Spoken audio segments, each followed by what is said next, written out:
Bismillahirrahmanirrahim. Assalamualaikum warahmatullahi wabarakatuh. Sebelumnya perkenalkan, nama saya Amanda Nurul Istiqomah dari Prodi Pendidikan Bahasa Indonesia semester 3 Universitas Peradaban Bumiayu. Di sini saya akan menjelaskan materi ada penggunaan huruf, penggunaan tanda baca, kata depan, penulisan partikel, penulisan singkatan, penulisan kata ganti, dan jenis kata. Yang pertama yaitu penggunaan huruf. Huruf itu sendiri terdiri dari 26 huruf, yaitu dari A sampai dengan Z. Nah, huruf tersebut itu dibagi menjadi dua, yaitu ada huruf vokal dan huruf konsonan. Huruf vokal terdiri dari 5, yaitu A, I, U, E, dan O. Huruf konsonan itu sendiri dalam bahasa Indonesia terdiri dari 21 huruf, selain dari huruf vokal itu sendiri. Gabungan huruf vokal dibagi menjadi dua, yang pertama ada monoftong dan yang kedua ada diftong. Untuk monoftong itu sendiri yaitu gabungan huruf vokal EU yang dilafalkannya, dan diftong itu sendiri gabungan huruf vokal AI, AU, EI, dan OI. Tidak hanya gabungan huruf vokal saja, tetapi juga ada gabungan huruf konsonan yang terdiri dari H, eng, dan SJ, melambangkan satu bunyi konsonan itu sendiri. Selanjutnya ada pembahasan mengenai huruf kapital. Huruf kapital digunakan sebagai huruf awal kalimat. Contohnya seperti apa maksudnya. Pada kata apa, yaitu menggunakan huruf A, huruf kapital sebagai awal kalimat. Yang kedua ada huruf kapital digunakan sebagai huruf pertama unsur nama orang. Contohnya seperti Amir Hamzah. Yang ketiga ada huruf kapital digunakan sebagai huruf pertama nama orang yang digunakan sebagai nama jenis atau satuan ukuran. Seperti contohnya 15 watt. Dan yang keempat ada huruf kapital digunakan pada nama orang seperti pada nama teori, hukum, dan rumus. Contohnya seperti teori Darwin. Pembahasan yang kedua mengenai tanda baca. Tanda baca di sini yang dimaksud yaitu tanda baca titik. Yaitu yang pertama, tanda titik digunakan pada akhir kalimat pernyataan. Seperti contohnya, kakak bermain sepak bola di lapangan. Setelah kalimat tersebut terselesaikan diakhiri dengan tanda titik. Yang kedua, tanda titik digunakan untuk mengakhiri pernyataan lengkap yang diikuti. Yang ketiga, tanda titik digunakan di belakang angka atau huruf dalam suatu daftar, perincian, tabel, ataupun bagan. Dan yang keempat, tanda titik tidak digunakan di belakang angka terakhir pada deret nomor dalam perincian itu sendiri. Tanda baca yang kedua ada tanda koma. Yang pertama, tanda koma digunakan di antara unsur-unsur dalam perincian seperti kata, frasa, ataupun bilangan. Contohnya seperti buku, majalah, dan jurnal termasuk sumber kepustakaan. Yang kedua, tanda koma digunakan sebelum kata penghubung seperti tetapi, melainkan, dan sedangkan dalam kalimat majemuk pertentangan. Contohnya seperti ini bukan milik saya, melainkan milik ayah. Yang ketiga, tanda koma digunakan untuk memisahkan anak kalimat yang mendahului induk kalimat. Contohnya seperti kalau diundang saya akan datang. Dan yang selanjutnya ada penggunaan tanda baca titik koma, yaitu tanda titik koma dapat digunakan sebagai pengganti kata hubung untuk memisahkan kalimat setara dengan kalimat majemuk. Yang kedua, tanda titik koma digunakan pada bagian perincian yang berupa frasa verbal. Dan yang ketiga, tanda titik koma digunakan untuk memisahkan bagian-bagian perincian dalam kalimat yang sudah menggunakan tanda koma. Tanda baca yang keempat yaitu titik dua. Titik 2 digunakan pada akhir suatu pernyataan lengkap yang langsung diikuti perincian ataupun penjelasan. Contohnya seperti saya akan membeli alat tulis kantor seperti buku, tinta, kertas, dan pensil. Yang kedua, tanda titik 2 tidak digunakan jika perincian atau penjelasan itu merupakan bagian dari kalimat lengkap. Yang ketiga, tanda titik 2 digunakan sesudah kata ataupun frasa yang memerlukan pemeriaan, seperti Ketua Ahmad Wijaya, Wakil Ketua Denny Simanjuntak. Setelah kata ketua diberi tanda titik 2, selanjutnya diberikan nama dari ketua tersebut sendiri. Penggunaan tanda baca yang kelima ada tanda hubung. Yang pertama, tanda hubung digunakan untuk menandai bagian kata yang terpenggal oleh pergantian baris. Contohnya seperti di samping cara lama diterapkan juga cara-cara yang baru. Pada kalimat tersebut terdapat kata cara-cara. Di situ menggunakan tanda hubung. Yang kedua ada tanda hubung digunakan untuk menyambung unsur bentuk ulang. Contohnya seperti anak-anak, laki-laki, dan sebagainya. Yang ketiga, tanda hubung digunakan untuk menyambung tanggal, bulan, dan tahun yang dinyatakan dengan angka. Yang kedua, menyambung huruf dalam kata yang dieja satu demi satu dan menyatakan skor pertandingan. Contohnya seperti menyambung tanggal, bulan, dan tahun, yaitu seperti 11 tanda hubung atau strip 11 tanda hubung atau strip 2022.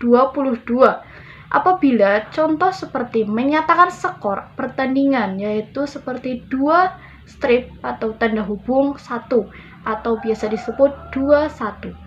Tanda baca yang keenam ada tanda pisah. Tanda pisah itu sendiri digunakan untuk mengapit keterangan atau penjelasan yang bukan bagian utama kalimat itu. Yang kedua, digunakan untuk mengapit keterangan atau penjelasan yang merupakan bagian utama kalimat dan dapat saling menggantikan dengan bagian yang dijelaskan. Yang ketiga, tanda pisah digunakan di antara dua bilangan atau tempat yang berarti dan tanggal seperti hari, bulan, dan tahun. Contohnya seperti Senin sampai dengan Jumat, Jakarta sampai dengan Bandung, tanggal 5 sampai dengan 10 April 2022. Tanda baca yang ketujuh yaitu ada tanda tanya. Yang pertama, tanda tanya digunakan di akhir kalimat tanya. Contohnya seperti siapa yang menciptakan lagu Indonesia Raya. Setelah kalimat itu selesai diberikan tanda tanya di akhirnya. Yang kedua, tanda tanya digunakan di dalam tanda kurung untuk menyatakan bagian kalimat yang diragukan atau yang kurang dapat dibuktikan kebenarannya. Seperti di Indonesia terdapat 740 bahasa daerah. Setelah kalimat di Indonesia terdapat 740 diberikan tanda tanya kurung. Selanjutnya dilanjutkan dengan bahasa daerah. Jadi kalimat lengkapnya di Indonesia terdapat 740 bahasa daerah. Tanda baca yang ke-8 ada tanda seru. Tanda seru digunakan untuk mengakhiri ungkapan yang menggambarkan kekaguman, kesungguhan, emosi yang kuat, seruan, atau perintah. Contohnya seperti merdeka, ataupun bayarlah pajak sesuai waktu, atau bayarlah pajak tepat waktu. Dan tanda baca yang ke-9 ada tanda elipsis. Yang pertama, tanda elipsis itu sendiri digunakan untuk menunjukkan bahwa dalam suatu kalimat atau kutipan ada bagian yang dihilangkan atau tidak disebutkan. Yang kedua, tanda elipsis digunakan untuk menulis ujaran yang tidak selesai dalam dialog. Yang ketiga, tanda elipsis digunakan untuk menandai jeda dalam tuturan yang dituliskan. Yang keempat, tanda elipsis di akhir kalimat diikuti dengan tanda baca akhir kalimat berupa tanda titik, tanda tanya, ataupun tanda seru itu sendiri. Biasanya tanda-tanda elipsis ini sendiri ditemukan di beberapa cerita. cerita-cerita seperti cerpen, cergam yang tidak dapat diselesaikan karena biasanya terlihat terlalu panjang. Jadi tanda elipsis ini bisa digunakan. Pembahasan yang ketiga mengenai kata depan. Kata depan itu sendiri seperti di, ke, dan dari. Ditulis terpisah dari kata yang mengikutinya, seperti ia keluar dari rumah. Dari dan rumah itu dipisah oleh jeda. Yang kedua, saya pergi keluar kota. Keluar kota, antara ke dan luar dipisah oleh jeda. Pembahasan yang keempat mengenai penulisan partikel. Yang pertama, penulisan partikel lah, kah, dan tah ditulis serangkai dengan kata yang mendahuluinya. Contohnya seperti bacalah buku itu baik-baik. Yang kedua, partikel pun ditulis terpisah dari kata yang mendahuluinya. Contohnya seperti jika kita hendak pulang malam pun kendaraan masih tersedia. Yang ketiga, bentuk pun yang merupakan bagian kata penghubung seperti berikut ditulis serangkai. Contohnya seperti adapun, andaipun, biarpun, dan sebagainya. Yang keempat, partikel per yang berarti demi, tiap, mulai, ataupun melalui ditulis terpisah dari kata yang mengikutinya. Pembahasan yang kelima mengenai penulisan singkatan. Yang pertama, singkatan nama orang, gelar, sapaan, ataupun pangkat diikuti dengan tanda titik di setiap unsur singkatan itu.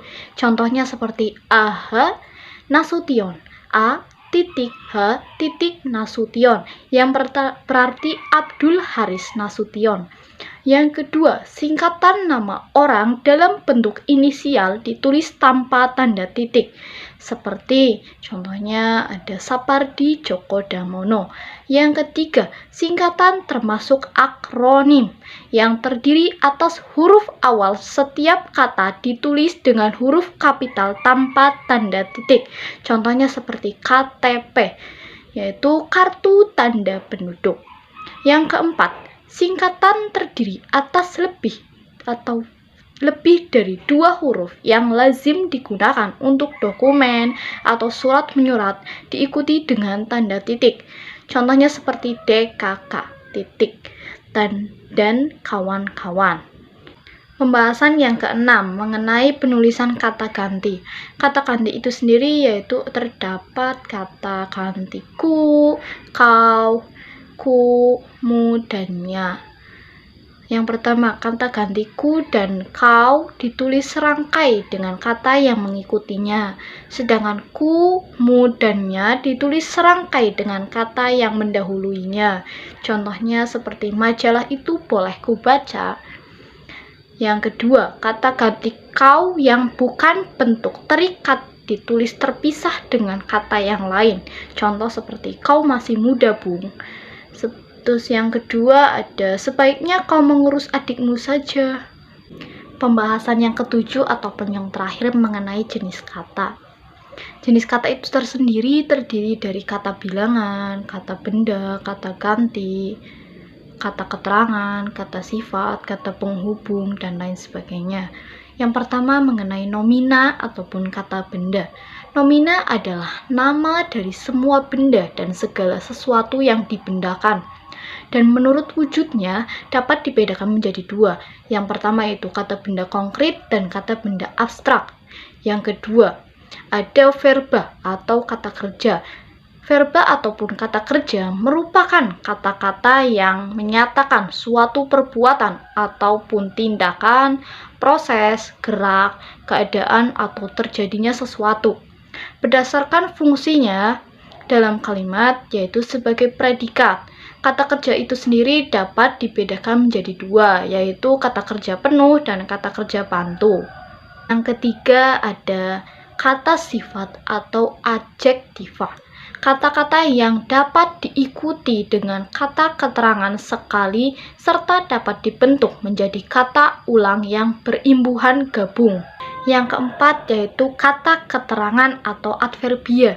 Adverbia atau kata keterangan itu sendiri adalah kata yang menerangkan predikat atau verbas pada suatu kalimat. Ada beberapa jenis adverbia atau kata keterangan dalam bahasa Indonesia yang terdiri dari 6 adverbia.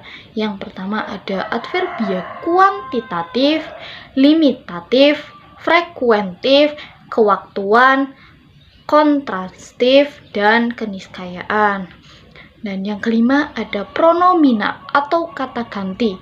Kata ganti itu sendiri adalah kata yang dipakai untuk mengacu kepada nominal lain dalam struktur kalimat. Ada 3 macam pronomina dalam bahasa Indonesia. Yang pertama ada pronomina persona, pronomina penunjuk, dan pronomina penanya. Yang keenam ada kata bilangan atau numeralia.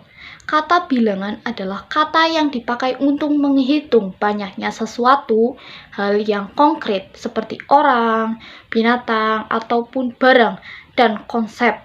Dalam bahasa Indonesia ada 2 macam numeralia, yaitu numeralia pokok dan numeralia tingkat. Yang ketujuh ada konjungsi atau kata sambung. Kata sambung atau konjungsi itu sendiri adalah kata tugas yang menghubungkan 2 satuan bahasa yang sederajat. Kata dengan kata, frasa dengan frasa, klausa dengan klausa, atau kalimat dengan kalimat. Yang kedelapan mengenai kata depan atau preposisi adalah kata yang selalu berada di depan kata benda, kata sifat, ataupun kata kerja.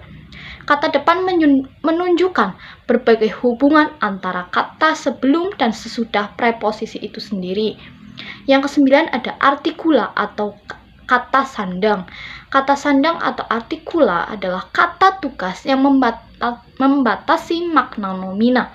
Dalam bahasa Indonesia ada 3 jenis artikula, yaitu artikula yang bersifat gelar, artikula yang mengacu pada makna kelompok, ada juga artikula yang menominalkan, dan yang ke-10 ada interjeksi atau kata seru. Kata seru atau interjeksi adalah kata tugas yang mengungkapkan rasa dari pembicara. Sekian penjelasan dari saya. Kurang lebihnya mohon maaf. Terima kasih dan semoga bermanfaat. Wabillahi taufik wal hidayah. Wassalamualaikum warahmatullahi wabarakatuh.